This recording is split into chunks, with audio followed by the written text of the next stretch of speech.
La exquisita ignorancia radio.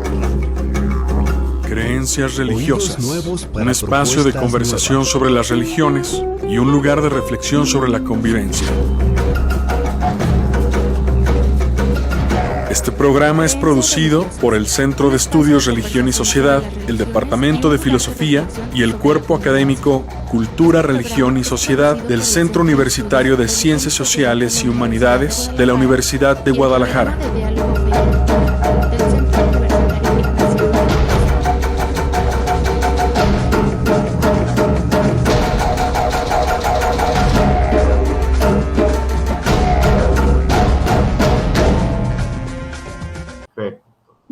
Ok. Bueno, muy buenos días. Bienvenidos al seminario mensual en esta sesión correspondiente al mes de septiembre. Les damos la bienvenida a nombre de la Universidad del Valle de Temajac, del ITESO, del Museo Regional de Guadalajara y del Centro, de Estudios Religión y Sociedad, así como del Cuerpo Académico Cultura, Religión y Sociedad de la Universidad de Guadalajara. Pues el día de hoy tenemos con nosotros al maestro y doctorante, ya te puedo decir así, Omar, doctorante Omar de Jesús Romero González. El día de hoy presenta el tema de su ponencia es libertad religiosa y Estado laico. Él es egresado de la licenciatura de Filosofía en la Universidad de Guadalajara, maestría en estudios filosóficos con CONACYT UDG, y actualmente, pues ya lo mencioné, él está integrado al doctorado de Derechos Humanos de CU Tonalá. Muy buenos días, Omar. ¿Algún otro dato que tú quieras agregar a esta pues breve presentación? Y también que eres miembro integrante de CERIS, ¿no? Desde hace ya bastante tiempo. Ya hace un rato, sí. No, sí está como con eso ya el título, creo que basta. Bueno, pues la dinámica es que tú hagas esta exposición y posteriormente iremos a preguntas de, pues aquí los que están conectados en esta sesión. Adelante, Omar. Vale, bueno, entonces sí me veo y sí me escucho bien ahí. Sí, perfectamente. Correcto. Bien, bueno, entonces voy a comenzar. El título de esta ponencia, por así llamarlo, es parte del proyecto de investigación. Es una suerte de puesta en relación del estado de la cuestión, como la primera premisa, digamos, como la condición sine qua non para cualquier proyecto de investigación. Naturalmente eso se modifica, es parte de la misma dinámica de la lógica, de la investigación, es algo mal necesario, pero pues, bueno, el título es un tanto aproximativo ahora, estoy como tras las pistas, ¿no? Por eso lo presento acá en el seminario mensual con miras a, no sé, retroalimentación, más que una tesis propositiva, más que una propuesta metodológica, es en este momento, hasta este instante, una suerte de estado de la cuestión o estado del arte en torno a este tema, ¿no? Bueno, son dos, libertad religiosa y estado laico en México, es una conjunción copulativa que da origen a este tema, ¿no? O sea, prácticamente, bueno, voy a iniciar con esto. Iniciaré como en las diapositivas, ¿no? Como natural para el principio. Para ello voy a, no sé, como siempre, ¿no? Las frases conmovedoras, el patos y la doxa, muchas de las veces se cometen estas falacias, ¿no? Se da como por introducción la falacia de énfasis, por ejemplo, es el tono, ademanes, etcétera. La falacia ad verecundiam, que es la apelación a la autoridad, y la falacia de la contextomía, ¿no? Que es prácticamente extraer un texto de su contexto y hacer lo que diga cualquier cosa que sea necesaria. Esto prácticamente es como una manera, es un tanto canónica, ¿no? Muchas personas les gusta iniciar con una cita conmovedora, con una frase célebre, que sea un pensamiento, ¿no? En ese aspecto, pues bueno, voy a iniciar tanto con esta estructura, me parece a mí risible, pero bueno, voy a imitar el modelo, ¿no? Y el tema, bueno, es ¿no? La libertad religiosa. La siguiente cita de Mateo, que es literal, ¿no? No penséis que yo he venido a destruir la doctrina de la ley ni la de los profetas. No he venido a destruir, sino a darle su cumplimiento. Con toda verdad os digo que antes que faltaran el cielo y la tierra, que deje de cumplirse perfectamente lo que dice la ley, hasta una sutileza o un ápice en ella. Y así el que violara uno de estos mandamientos, por mínimos que parezcan, y enseñar a los hombres a hacer lo mismo, será tenido por el más pequeño. Esto es, por nulo, en el reino de los cielos.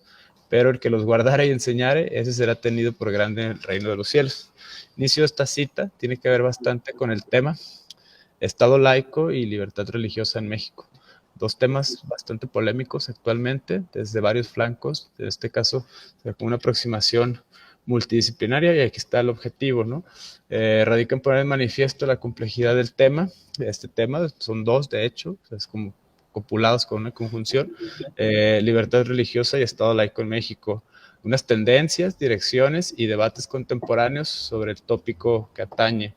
No se pretende dar una explicación exhaustiva, tampoco, en este momento al menos no, ya lo dije antes, pero lo reitero, se tomará postura o se enuncia tesis alguna, sino que solo se pone de manifiesto, como si fuera un estado de la cuestión, la multifactorialidad de este peculiar fenómeno dentro del singular caso de México. El fenómeno de la secularización, el laicismo y las creencias religiosas, en este caso, es algo pues muy peculiar. México tiene características singulares dentro del conjunto, por ejemplo, de los países de América Latina. La historia de México desde su fundación, ¿no? El fuerte encontronazo, por ejemplo, en este caso con la Iglesia Católica. Desde este ámbito puede pensarse otros flancos, ¿no? Pienso en la tesis clásica ya de Weber, ¿no? La ética protestante y el espíritu del capitalismo, que hace los tipos ideales del protestantismo. Si bien es un tema que se parece en este sentido, pues bueno, a las características sociohistóricas, culturales de México, se piensa la Iglesia Católica, aunque no es la única que existe naturalmente, tiene cierto peso bastante en la actualidad en México. Otras manifestaciones del mismo cristianismo, pienso por ejemplo en el protestantismo en todas sus vertientes y como los denomina por ejemplo el INEGI, las religiones bíblicas no evangélicas, para hacer alusión principalmente a testigos de Jehová y mormones, ¿no? En este sentido es algo interesante, trata de ver. Perdón, Omar. Sí. Perdón, Omar, no están cambiando las diapositivas, ¿eh? No estoy todavía. Perfecto. Sí, perdón, no. Creíamos que ya habías... Ya no, sigo ahí. Perdón, adelante, sí. Sí, sigo en esto, ¿no? Es como prácticamente, estoy como el preámbulo del contexto nacional, ¿no? El contexto local mexicano, que es prácticamente, no sé, una suerte de geografía del presente, una radiografía de los estudios que están llevando a cabo. Esto es, insisto, una suerte de estado de la cuestión. Bien, entonces aquí está la estructura, ¿no? Ya es como el objetivo, ahora va la estructura argumentativa interna de esta presentación. Por las características mismas del objeto de estudio, se divide en 3 subapartados o 3 subtemas, los cuales, para bien o para mal, en todo momento se entremezclan entre sí. Son los siguientes, por ejemplo, número 1, antecedentes o postulados histórico-filosóficos de los problemas de la división de poderes, económico, axiológico y cultural entre las iglesias, supongo que en plural, y los estados, ¿no? En este sentido es un problema pues bastante de la herencia de las luces o de la ilustración, esta promulgación de documentos internacionales o marcos jurídicos viene, digamos, como fruto de la ilustración. El número 2, los marcos jurídicos, artículos constitucionales, documentos, tratados o pactos internacionales que fundamentan o pretenden fundamentar y definir cuáles son y en qué consisten los derechos humanos, en este caso súper específico de materia de libertad religiosa. Aquí prácticamente, bueno, es un problema epistemológico, creo yo, al igual que la bioética, por ejemplo, que podría empatarse por identificación tanto cronológica como de contenidos temáticos con los derechos humanos de cuarta generación. En su momento vamos a llegar a eso, pero aquí se adelanta, ¿no? El problema epistemológico que no tiene una carga ni ontológica ni semántica suficiente y necesaria como para poderse autosustentar. Dependen, no sé, de la ONU, de la Cumbre Iberoamericana, de otros marcos jurídicos, en este caso internacionales. Aquí vamos a encontrar otro problema también muy adelante, el de la soberanía, por ejemplo, del Estado. En este sentido es el número 2. El número 3, las tendencias o propuestas teórico-metodológicas que existen para abordar el fenómeno religioso, en este caso la libertad religiosa y todos los frentes, desde la multidisciplinariedad, pienso en este caso concreto ciencias jurídico-políticas, antropología social, sociología de la religión, historia e historia constitucional de México. Todos estos temas están como entremezclados, es un fenómeno bastante complejo, es algo multifactorial y multicausal, por lo tanto es menester como el reto postmoderno, ¿no? El desafío postmoderno, atender a estas categorías de análisis, ¿no? Lo multidisciplinario, lo transdisciplinario, lo interdisciplinario. Hay ahí debates de sutilezas semánticas muy peculiares, pero no andaré en ello, ¿no? Sin embargo, lo daré como, no por supuesto, sino al menos sí lo mencionaré. Y bueno, hasta las ciencias sociales en la actualidad, esa es más o menos la estructura. Antecedentes filosóficos, los marcos referenciales o jurídicos y las tendencias en la investigación en un contexto nacional, local. Este aspecto es algo pues interesante. Va a la siguiente, ¿no? Es la primera parte. Entonces, dicho lo anterior, pues vamos a proceder, ¿no? La primera parte de antecedentes histórico-filosóficos. Pienso, por ejemplo, dentro de toda la herencia de las luces, al menos 5 personajes clave. Este problema no es nuevo, vaya. Por ejemplo, el problema de la secularización o el problema del reconocimiento de la otredad o el pluralismo religioso se encuentra más o menos delineado o implícitamente delineado en la obra, por ejemplo, de Voltaire, en el Sadig o el justo, ¿no? El Sadikim, esta palabra que viene, por ejemplo, de la tradición judía, el justo, el sabio, ¿no? En este aspecto está como obra literaria, si se quiere tomar así, como el valor de verdad, jugando muy a lo Platón, Voltaire, que plantea estas como características del pluralismo religioso. El otro tratado, el Tratado de la Tolerancia, que es prácticamente una suerte de fundamentación filosófica, un intento de justificación filosófico-conceptual del problema de la tolerancia. Este problema de tolerancia, pues bueno, pues será retomado naturalmente en el siglo XX por Habermas, por ejemplo, Jürgen Habermas, un campeón en este tema, y el filósofo canadiense Charles Taylor, ¿no? Que son prácticamente los dos, como si bien puede haber más, al menos son los que estoy como pensando, ¿no? De esta herencia, digamos, de Voltaire. Otro de los pensadores ilustrados, Lessing, por ejemplo, tiene 3 obras principales que tocan este tema en concreto, ¿no? El primero de Ernest Lifal, que es Los diálogos para francmasones, prácticamente es una de las obras de Lessing. Los escritos teológico-filosóficos de Lessing expresan esta idea, ¿no? La convivencia de diferentes credos, la convivencia de diferentes religiones bajo un marco, más tarde le van a llamar ecuménico o de iglesias, ¿no? Prácticamente todos bajo un mismo cielo, ¿no? Ese lema en este aspecto es ¿no? Natán el Sabio y la educación del género humano. Son 2 obras literarias, por ejemplo, más la primera que la segunda, de Lessing, en las cuales también aborda, por ejemplo, etapas del desarrollo como psicoevolutivo social del género humano, ¿no? Es como hasta llegar eslabones de la espiritualidad. Lessing lo piensa en clave cristiana, por ejemplo, la era del padre, por ejemplo, ¿no? Es la era en la cual todo es tiranía, sumisión, etcétera. La era del hijo, que es como el conocimiento y el reconocimiento de la otredad, y la era del Espíritu Santo, que es como ya donde habrá final feliz, ¿no?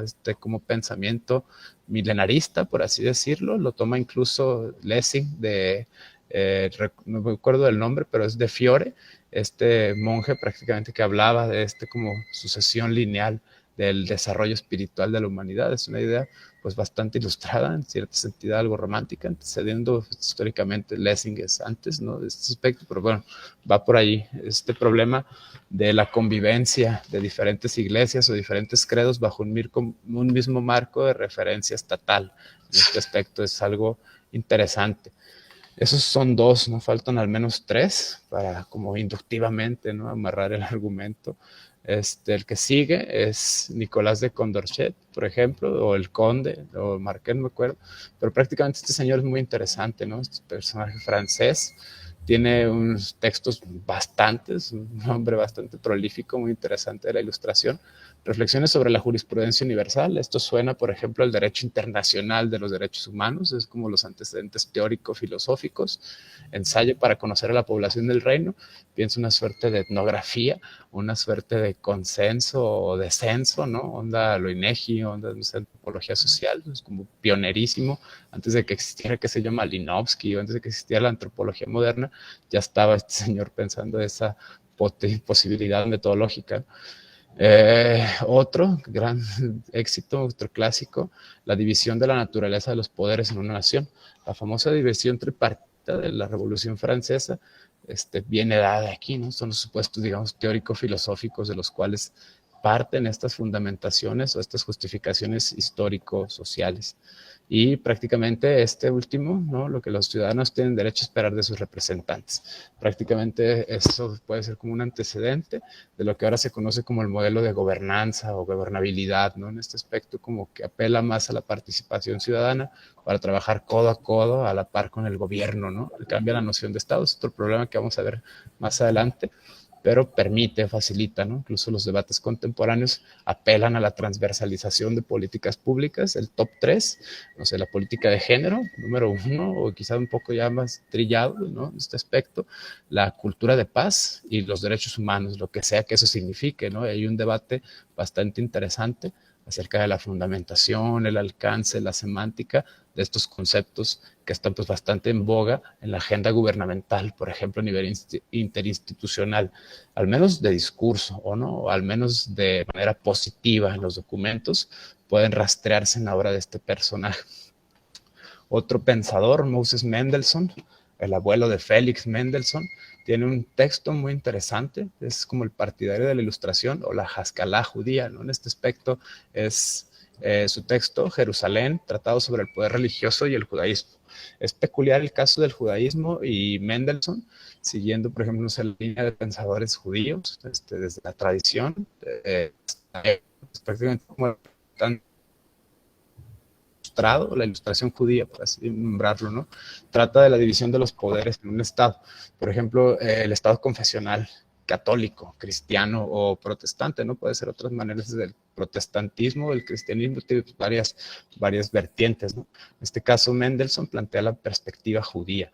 Es algo muy, muy interesante como ver, por ejemplo, las divisiones entre judaísmo y cristianismo dentro de un mismo marco interinstitucional denominado Estado, ¿no? Esta idea, por ejemplo, cambia naturalmente la noción de Estado y se piensa, bueno, en las categorías que tiene, por ejemplo, Mendelssohn, ¿no? Otro autor interesantísimo, uno de los padres fundadores de los Estados Unidos, Thomas Paine, Los derechos del hombre y la edad de la razón, ¿no?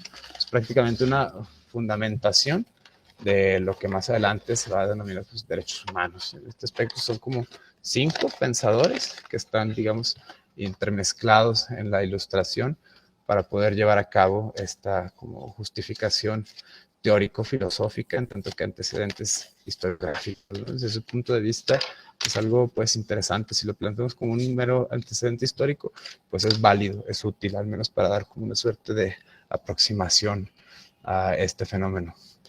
Bien, segunda parte, ¿no? La fundamentación y definición de los derechos humanos en materia de libertad religiosa. Si bien existen, por ejemplo, antecedentes en documentos tales como la Declaración de los Derechos del Hombre y el Ciudadano, que es como el documento que se proclamó tras la Revolución Francesa, la Carta de los Derechos de los Estados Unidos, que es el documento obtenido tras la firma de la Revolución, de la independencia de los Estados Unidos, ¿no? Las 13 colonias, famosísima independencia de Estados Unidos, pues fue como un antecedente de los marcos jurídicos o los documentos. Todo el mundo los cita, todo el mundo los aclama, todo el mundo los recita, hasta de memoria, ¿no? Con una lucidez espantosa, pero prácticamente son los antecedentes. Y hay otro texto aquí, no sé si me jugó una mala pasada, ¿no? Mi impericia o un error de dedo, si sean homónimos, por ejemplo, el de la Revolución Francesa y el de los derechos del hombre, escrito por este personaje, George Jelinek, por ejemplo, este autor, que es un poquito más tardío, si se ven las fechas, bueno, se puede rastrear esta cronología.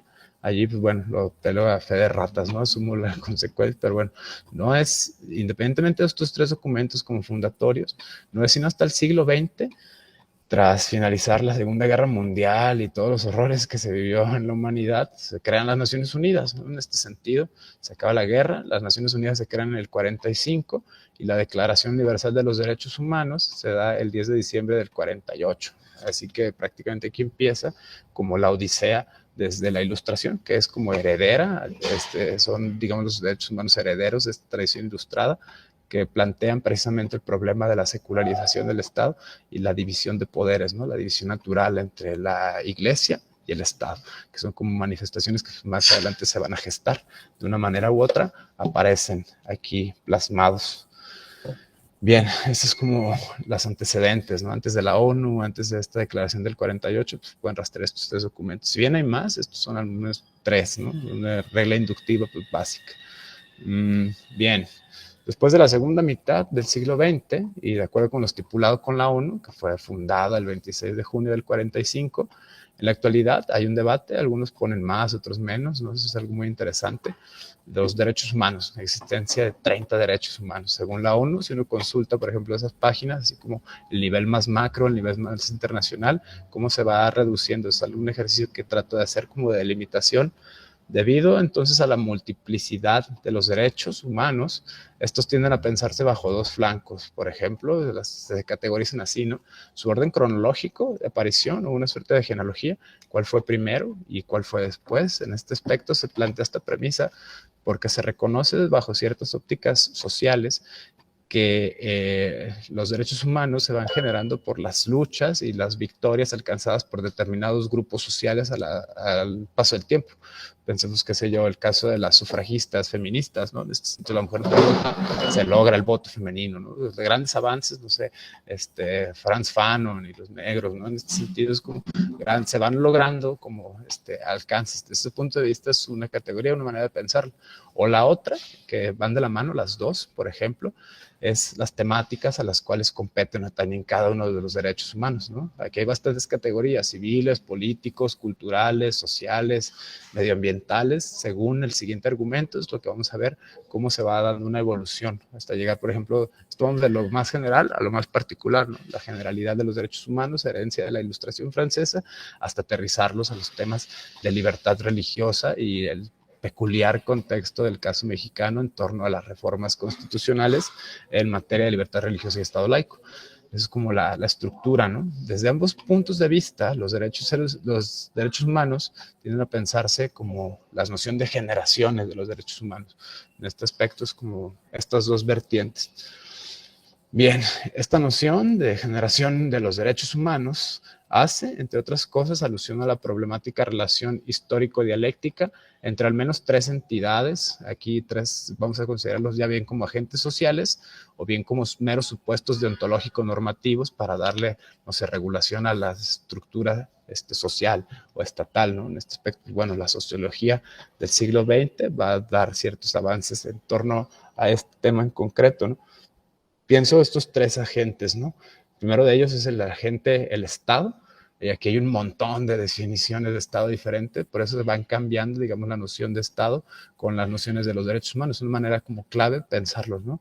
El Estado, lo que sea que eso signifique, y hay, bueno, un debate impresionante, ¿no? De los textos, de los conceptos que han derramado más tinta a lo largo de la historia, sobre todo de filosofía política, esta noción de Estado paternalista, Estado benefactor, Estado de bienestar, Estado confesional, Estado de derecho y Estado laico. Estas nociones del Estado van cambiando de acuerdo con las reglas de regulación de la economía. Por ejemplo, la teoría liberal o la teoría clásica dependen y apelan a un modelo determinado de Estado, ¿no? En este aspecto es algo como muy interesante la argumentación desde este flanco, pensarlos así como sucesión genealógica y sucesión conceptual derivada de la misma sucesión genealógica, ¿no? Los aspectos se van adaptando las determinadas normativas jurídicas, que es el segundo punto, ¿no? Teorías jurídicas, por ejemplo, el justnaturalismo, el derecho es revelado, ¿no? Es una suerte de don divino, es natural, vaya, en este aspecto.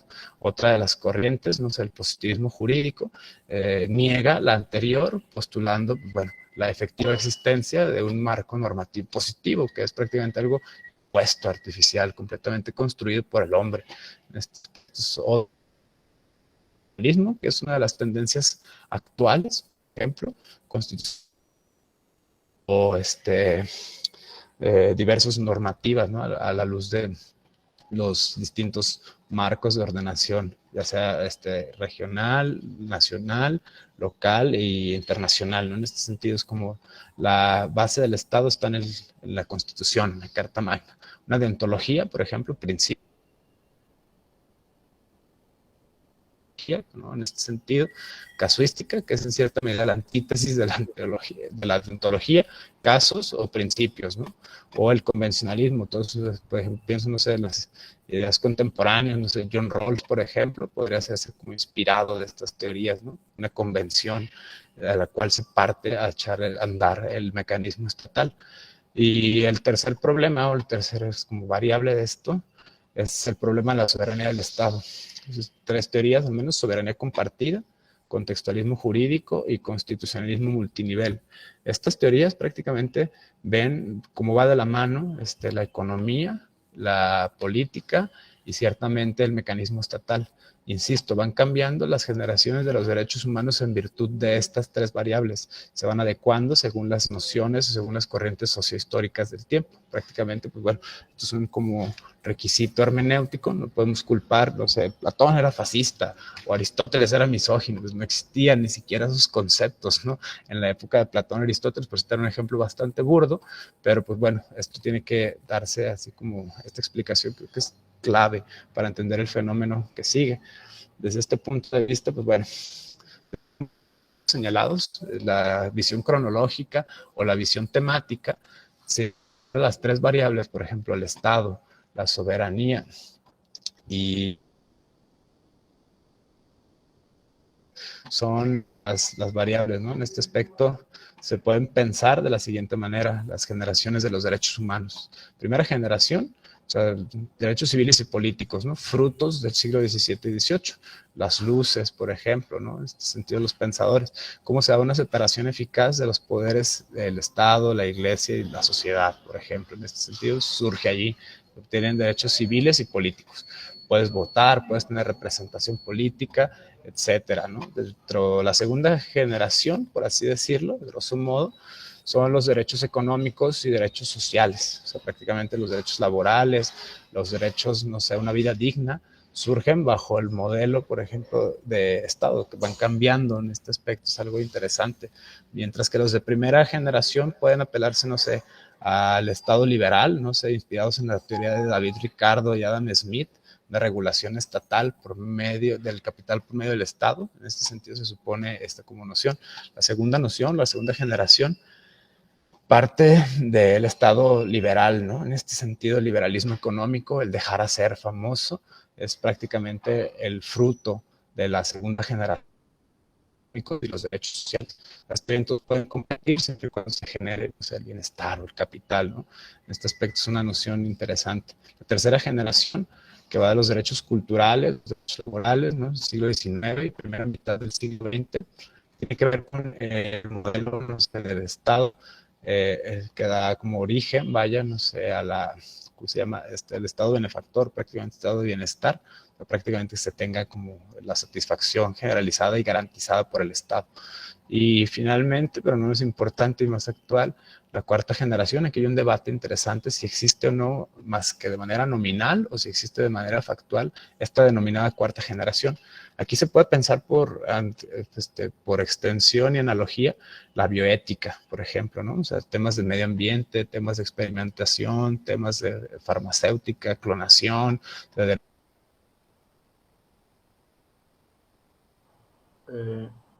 Omar, se ha congelado tu imagen. Te sugiero que a lo mejor cierres cámara para que se potencialice el micrófono.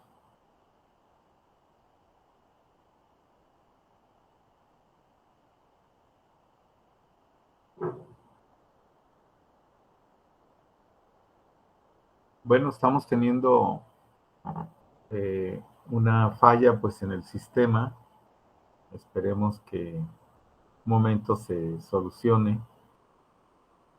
Estamos conversando con Omar de Jesús Romero con este tema de libertad religiosa y Estado laico, que ya nos ha hecho una exposición muy interesante sobre la cuestión histórica y cómo se ha venido desarrollando, que tal vez en las preguntas, pues a ver, bien, ya regresamos. Sí, Omar. error en la Matrix, se está Si compartiendo, ¿no? quieres, déjalo así, si no, lo que te sugiero es cierres tu cámara y Ya le doy a positiva, ¿no?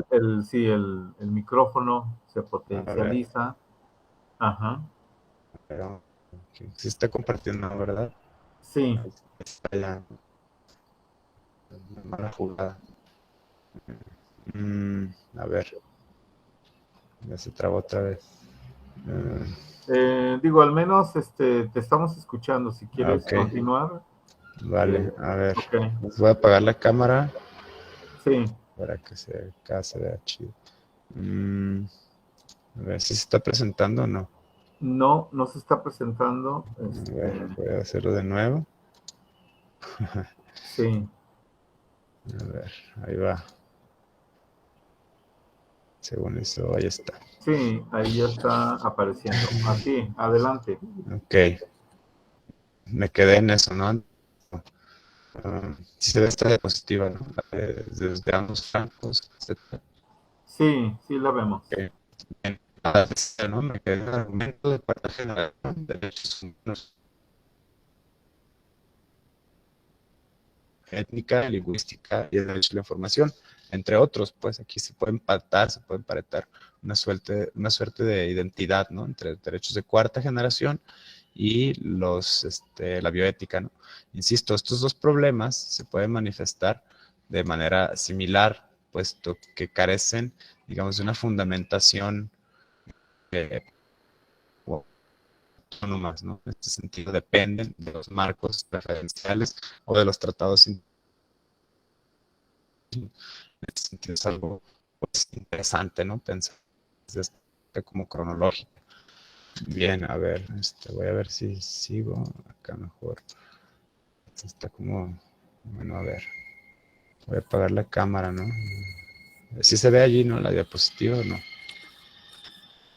Sí se ve la diapositiva. Ay, Así es.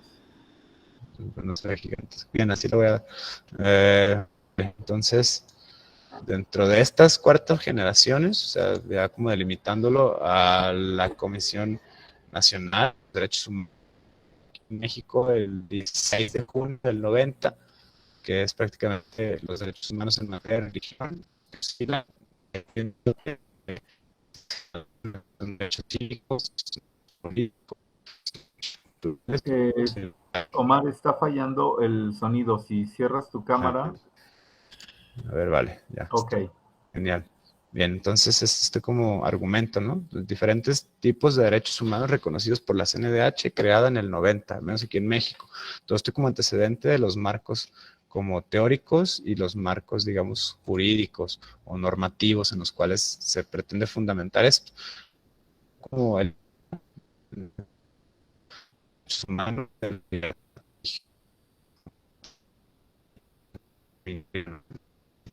por ejemplo, religión y fenómenos urbanos. En este caso, en el concreto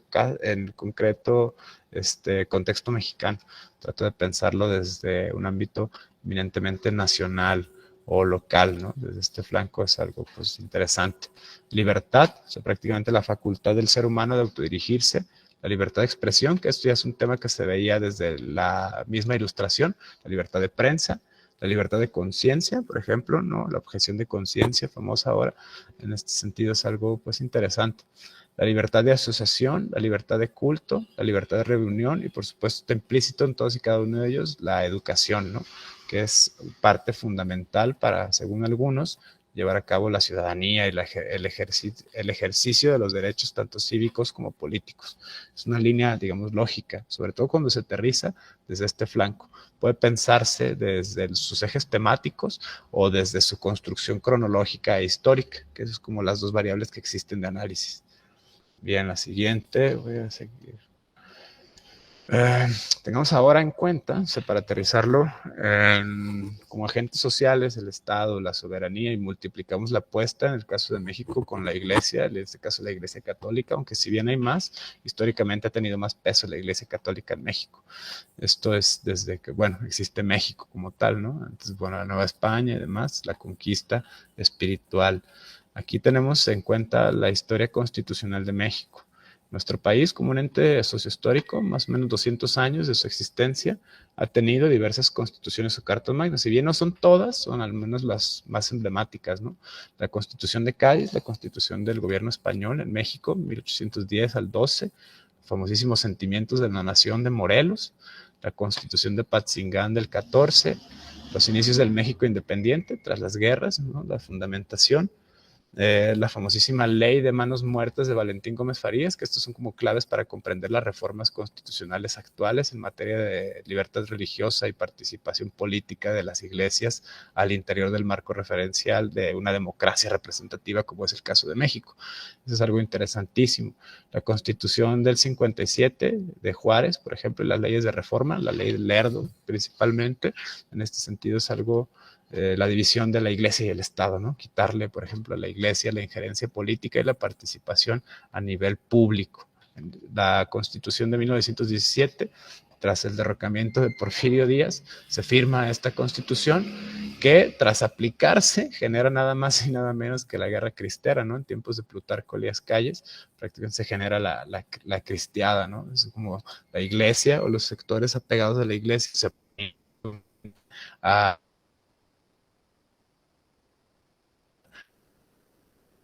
radical, para seguir más adelante.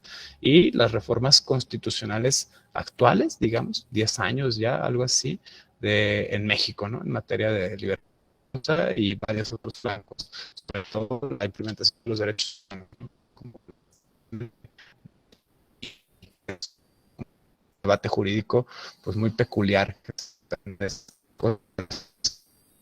Bien, esto es otra variable, ¿no? Para el análisis, la historia constitucional de México, la configuración o el postulado de los derechos humanos a la luz de los mecanismos internacionales, en este caso nacional, la CNDH, y ya, ¿no? El siguiente argumento.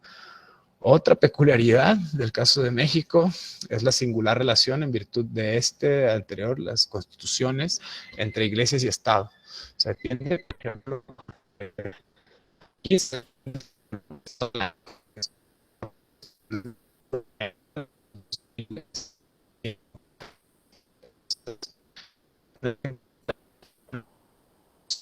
Estamos teniendo fallas en el audio, Omar.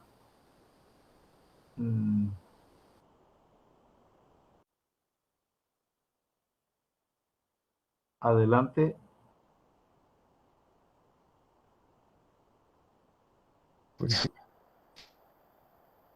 ¿Alguna cuestión ahí con tu micrófono? No sé si lo tienes fijo o integrado a tus...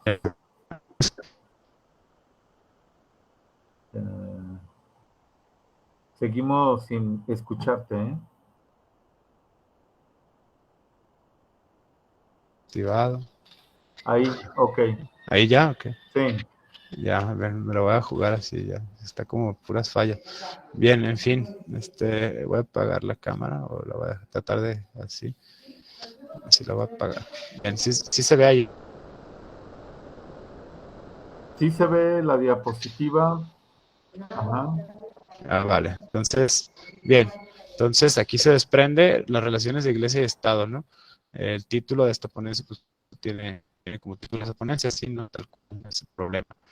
Aquí hay una distinción muy sutil, laicismo y laicidad. En este aspecto, me entienden como laicismo, es un modelo moderado, que aplica No se oye bien tu sonido, Omar.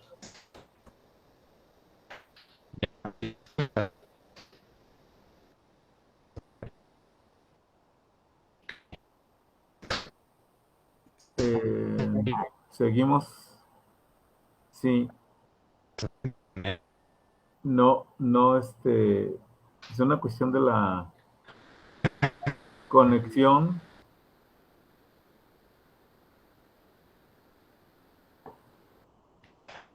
Es una cuestión de la conexión.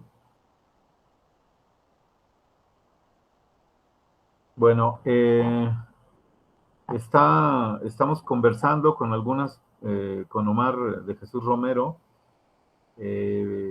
Hasta aquí, bueno, está presentando esta ponencia el día de hoy con nombre de Libertad Religiosa y Estado Laico en México.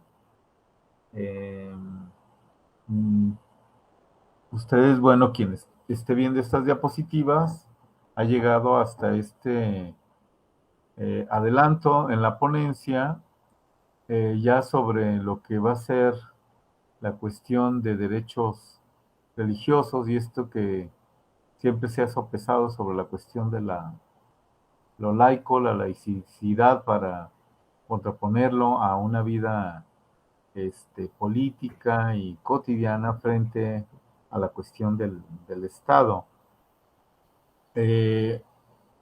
Esperemos que en un momento, bueno, vuelva a la conexión.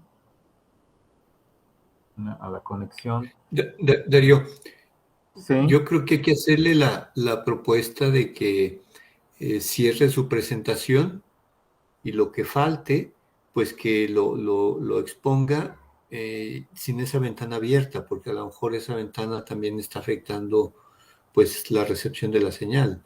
sí, Entonces, yo no sé, consideramos eso. sugerirle que ya cierre su ventana y que exponga pues de acuerdo a lo que ya sabe de su propio proyecto, ¿no? Sí, así es. Bueno, vamos a esperar un momento para que se reintegre. Sí.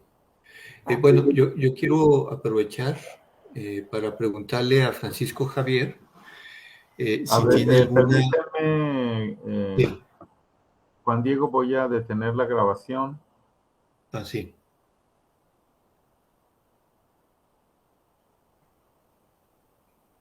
Omar. Ok, sí, tuve un error acá con el internet o algo así. Cosas que pasan. Pero bien, a ver, entonces estaba en la presentación, ¿no? A ver si la puedo volver a presentar. No, yo sugiero que no la presentes, que sigas Igual la, en la exposición. ok, igual la veo acá para Sí, yo también guiarme y no divagar tanto. así, ok. Mm, Bien, ahí no se ve, ¿verdad? Lo voy a intentar. Bueno, a ver, vamos a ver. Voy a compartir, a ver si otra vez no se vuelve a trabar esto. Bien, ahí está, ¿no? En teoría sí se ve. Sí, sí se ve. Que ya, espero que no se vuelva a repetir esto. Como... Bien, entonces me quedé, por ejemplo, en las generaciones, pues más adelante. Estaba en el problema de la constitucionalización de México y luego aquí está, ¿no? Sí se ve allí, ¿cierto? Sí, Bien, está la relación entre iglesia y Estado, ¿no? El concepto de laicismo y laicidad, Estado laico en México, es una distinción, por ejemplo, que se da, ¿no? Una distinción conceptual, laicismo y laicidad. Laicismo tiende a considerarse en términos peyorativos, con cargas ideológicas. Aquí algunos autores pues, hacen esta como división tripartita del mismo concepto, que es una postura, por ejemplo, positiva o abierta, que da origen y cabida a la otredad, a la multivocidad, a la multireligiosidad en este caso. Otra postura del laicismo, que es como más radical, que es aquella, no sé, como una suerte de desprecio, suerte de visión peyorativa hacia las religiones, hacia las maneras de expresar, ya sea institucionalmente o no, el fenómeno religioso, que es algo como muy peculiar. Y la tercera, y que es como el modelo que se persigue al menos desde una aplicación jurídica actual, que es un modelo neutro o imparcial, ¿no? El Estado debe ser imparcial, el Estado debe ser neutro en tomas de decisiones en sociedades laicas, ¿no? Bajo este modelo. Y hay otro concepto que algunos autores recomiendan que es mejor, ¿no? El concepto de la laicidad frente al concepto de laicismo. En este aspecto es como el fundamento del cual se cobija la reforma constitucional en México, ¿no? Eso es algo interesante. Bien, la siguiente es esta, ¿no? Del fenómeno de la laicidad se desprenden tres conceptos, ¿no? Por ejemplo, promover y garantizar la tolerancia. Los escritos de Taylor, por ejemplo, y Habermas van acerca de este tópico concreto, la existencia y convivencia de diversos marcos de referencia o marcos de visión o religiones o formas de existir simplemente en una misma centralización, en este caso estatal. Eso es algo interesante. Garantizar y vigilar los principios de libertad y libertad de expresión y facilitar los mecanismos de democratización y participación ciudadana, que es como una de las apuestas más contemporáneas en este aspecto. Es algo pues interesante, ¿no? Este concepto de la laicidad, que es distinto, según algunos autores, del laicismo, ¿no? Otro fenómeno muy interesante es el fenómeno del laicismo es el de la secularización. Prácticamente se entiende como una desacralización o una pérdida del factor sacro, digamos, se democratiza, o sea, hace del más acá la tendencia a comprender los fenómenos sociopolíticos e históricos, ya no dependen de Dios o de explicaciones metafísicas o suprarracionales, sino prácticamente dependen del hombre, ¿no? Haciendo cosas por la humanidad, ¿no? En este caso el concepto de democracia y participación ciudadana, pues muy de los debates como contemporáneos. Bien, teniendo en cuenta, por ejemplo, todo esto anterior y las reformas, la historia constitucional en México y las relaciones del Estado y la economía en México, por ejemplo, en el caso concreto, se da una reforma constitucional, ¿no? Hace 10 años, por ejemplo. Los principales, al menos en materia de libertades religiosas, son el artículo primero prácticamente es la transversalización de los derechos humanos. Están, por ejemplo, estas tres nociones de entenderlo. Los estados tienen la misma representación que los tratados internacionales, o la otra, que es los internacionales tienen mayor peso que la soberanía del Estado mexicano, o bien son idénticos, ¿no? Estos son como los problemas que se desprenden de estos debates. El artículo primero, la implementación o transversalización de los derechos humanos a nivel constitucional, que esa fue la reforma así tan alabada y tan afamada de este año. La reforma, por ejemplo, al artículo 24, que es como en materia de convicciones éticas, políticas y religiosas, en este caso más éticas y religiosas. La reforma al artículo 27, que esto tiene que ver, por ejemplo, con la propiedad de bienes inmuebles y demás, las diversas iglesias, ¿no? En este aspecto son parte del Estado, es herencia, digamos, de la ley de manos muertas, ¿no? En este sentido, todo aquello ya depende del Estado, no las iglesias o la iglesia, en concreto la Iglesia Católica. Este aspecto es interesante. Luego viene, por ejemplo, la reforma del 40, que es donde se proclama a México como una república laica, ¿no? En este sentido es el meollo del asunto. A nivel constitucional está plasmado en el artículo 40 y el artículo 130, que es la participación política y jurídica de las diversas iglesias al interior del Estado. Estas reformas se dan a la luz de las corrientes de la del 17, la Constitución 17, que era eminentemente anticlerical, ¿no? En este aspecto, bueno, por eso reclamaron y se generó la guerra cristera, ¿no? Entre otros factores más complejos, pero podría pensarse al menos de esta lógica. Desde la reforma del 17 hasta casi 100 años más tarde, se da esta, sobre todo en materia religiosa, es algo muy interesante. Sobre la libertad de conciencia, libertad de religión, expresión, libertad, la tesis de Weber, por ejemplo, sigue estando vigente, ¿no? Los tipos ideales o la diversidad de los grupos religiosos. En este sentido es algo interesante las relaciones entre política, poder, economía y religión o religiones, en este caso iglesias, que es algo interesante, ¿no? 100 años más o menos. Estos derechos se encuentran plasmados en documentos internacionales, nacionales o locales, ¿no? Entre ellos destacan, por ejemplo, así a grandes rasgos, la Declaración Americana de los Derechos y Deberes del Hombre, el Pacto Internacional de los Derechos Civiles y Políticos, como a nivel nacional, por ejemplo, la Constitución, que recién se reformó hace 10 años, algo así, y la eliminación de las formas de discriminación, la Ley de Asociación Religiosa y Culto Público, la Ley Federal para prevenir y erradicar la discriminación, en este caso la discriminación por tratarse de minorías étnico-religiosas, ¿no? En este sentido, pues pensemos en los resultados del censo de religiones, que es prácticamente eso, ¿no? Los censos de cada 10 años, de cada 6 del 20, por ejemplo.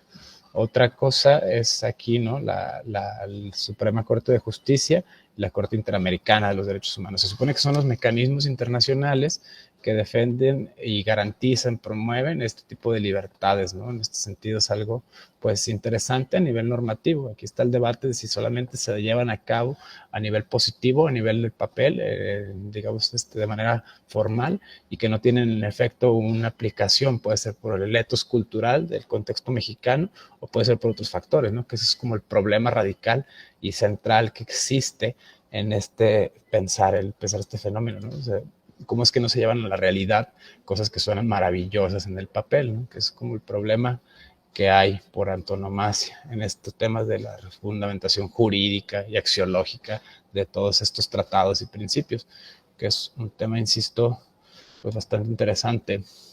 Todos estos temas pueden pensarse, ya para cerrar con esto, modelos explicativos, teórico-metodológicos de los estudios de fenómeno religioso en México.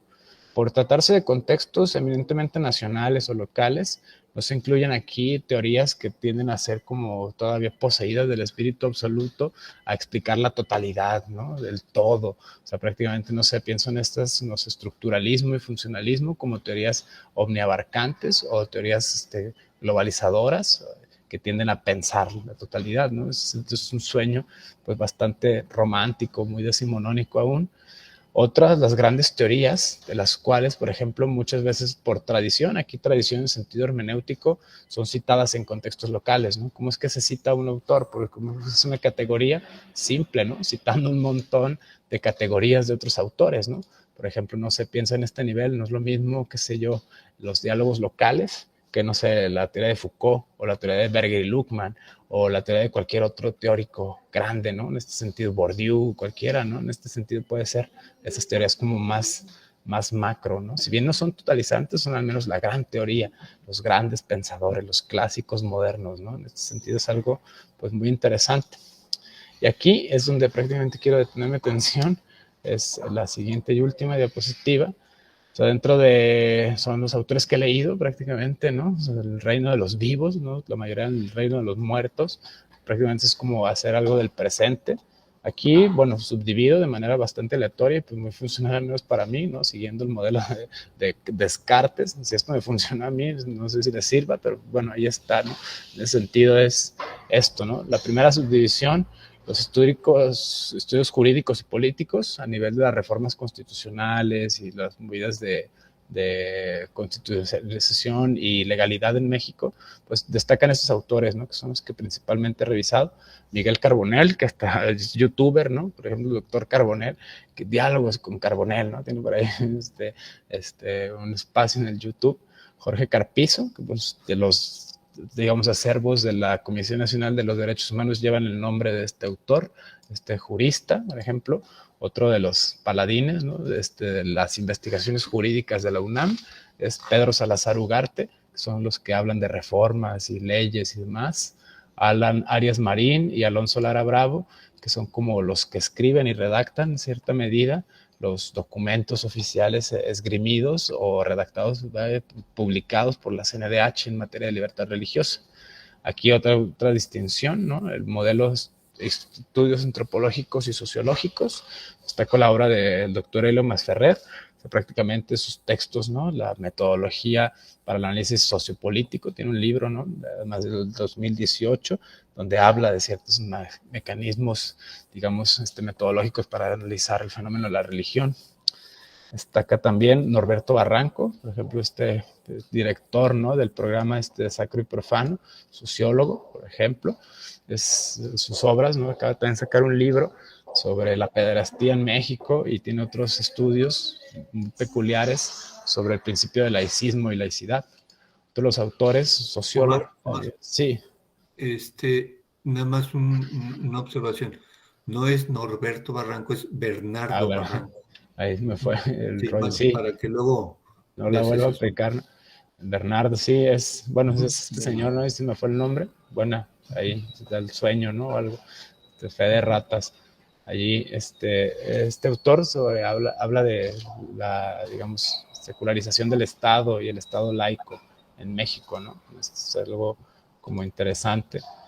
Destaco también, no sé, a Cristina Zúñiga y a René de la Torre. Aquí hay una diferencia de opinión, ¿no? Elio y estas personas, prácticamente sobre todo el método del censado en el INEGI, ¿no? O sea, se critica por ahí Elio a ciertos investigadores, ¿no? Se trata de inferir quiénes son ciertos investigadores. Prácticamente el censo del INEGI saca, pues, no sé, detalles cuantitativos, que es prácticamente uno de los pilares fundamentales que habla Helio en este sentido.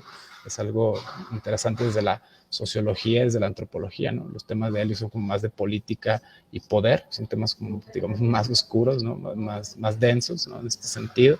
Y bueno, Zúñiga y de la Torre tienen otra metodología, más desde la religiosidad vivida, religiosidades populares, el apoderamiento del cuerpo, ¿no? Las narrativas etnográficas. Son distintos los enfoques, pero al final abarcan el fenómeno religioso, al menos en contextos locales, ¿no? Con personas, vaya, vivos, ¿no? En este sentido, están estas personas de la UNAM y la CNDH, los marcos jurídico-normativos, están estos estudios, digamos, sociológicos, antropológicos, con diferencias de opinión bastante notables a la luz de la misma metodología, ¿no? En este sentido no es de buenos contra malos, etcétera, sino que prácticamente son distintos y ya está, ¿no? En este aspecto es algo, pues, metodológicamente comprensible.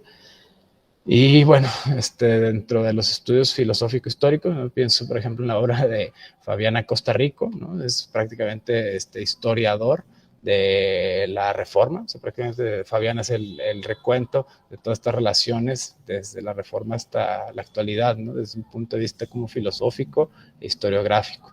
Y bueno, el doctor Juan Diego Ortiz Acosta, ¿no? En este sentido aquí está presente, El reino de los vivos, prácticamente es estas diferencias metodológicas, ¿no? Pienso en el libro de la tecnocultura. Todos estos autores tienen en cuenta, digamos, el desafío posmoderno para el análisis de las religiones, o sea, prácticamente el contexto del capitalismo, o sea, las tecnologías de la información, los desafíos, digamos, de la falta de referencia o de fin último de la posmodernidad. Todos estos están entremezclados, ¿no? Son como análisis, argumentos que están sobre la mesa, ¿no?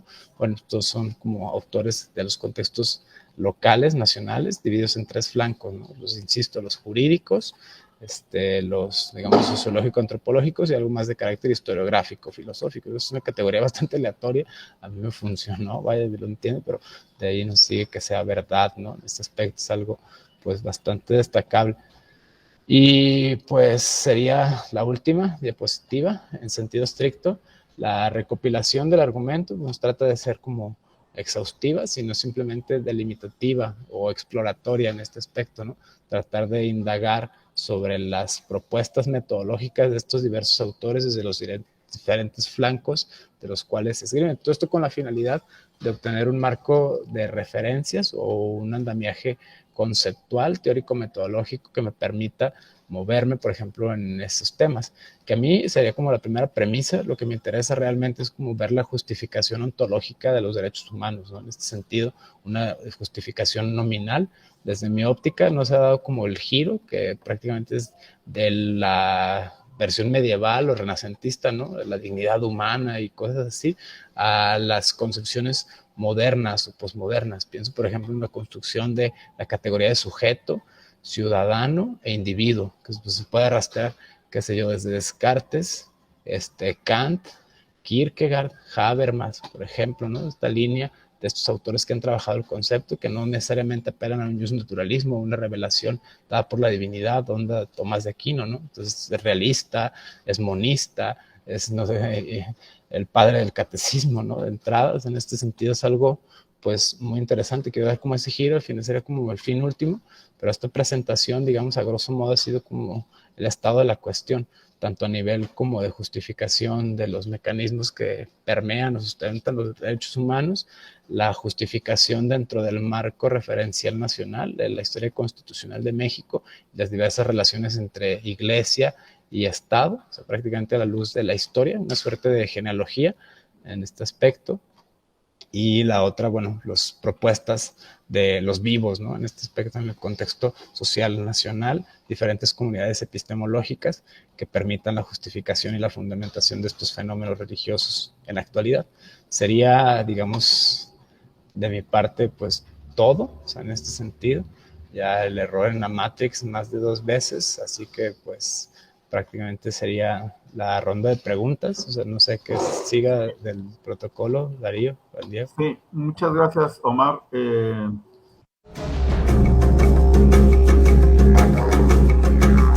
Creencias religiosas concluye por hoy.